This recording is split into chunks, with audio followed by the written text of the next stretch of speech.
his part. Yeah. Speaking of good plays, on the other side, Brock Purdy, the QB for San Francisco. Boy, these young QBs in the NFL, as noxious as the league is politically at the macro level, you've got some young quarterbacks that are, pretty inspired. And it's interesting, too, because it's three quarterbacks who I think have been surprises in terms of how well they've played.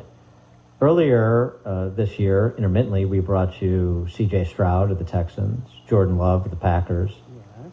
Now Brock Purdy of the Niners, and their faith life and how it informs their professional and personal lives.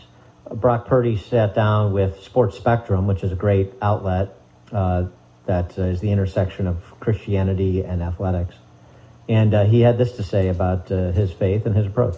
Honestly, you want the truth because this is the truth. And I'm not going to just say, like a worldly answer of, I look in the mirror every night and I tell myself I'm good. It's none of that. It's man, like, this is who God has called me to be. And I've believed that from day one. I've believed that Jesus Christ did come down and died for my sins and rose again. And he's living, he's living and sitting beside God on the throne. And so I believe that it's not just some story fairy tale thing. It's real, and it allows me to, stay level-headed and real with life, and I know what my purpose is, and so that all has allowed me to play my game and has allowed me to play football at this level.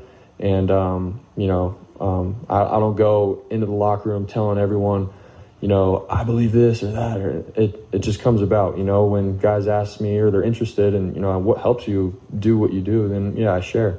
But the biggest thing for me is just loving all my teammates, being where they're at, relating with them, being a relatable teammate.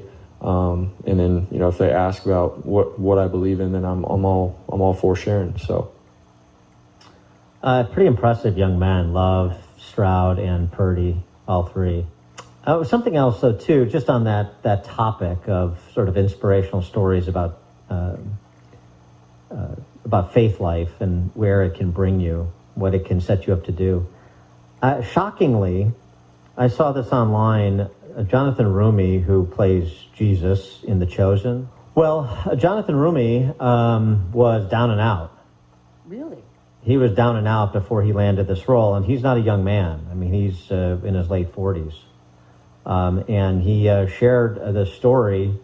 He essentially shared that story in the context of his faith life.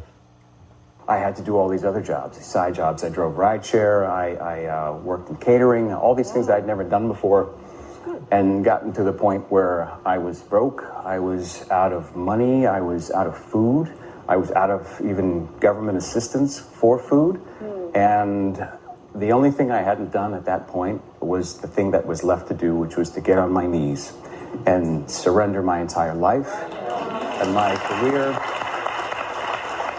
and everything that I had up to that point over to God, because there wasn't anything I realized I could do on my own. Were you a believer before that?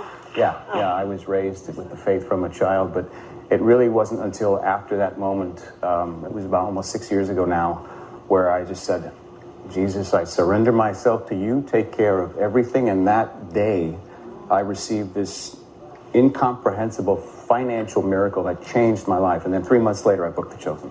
Wow. I just got the chills. Yeah, it's crazy stuff.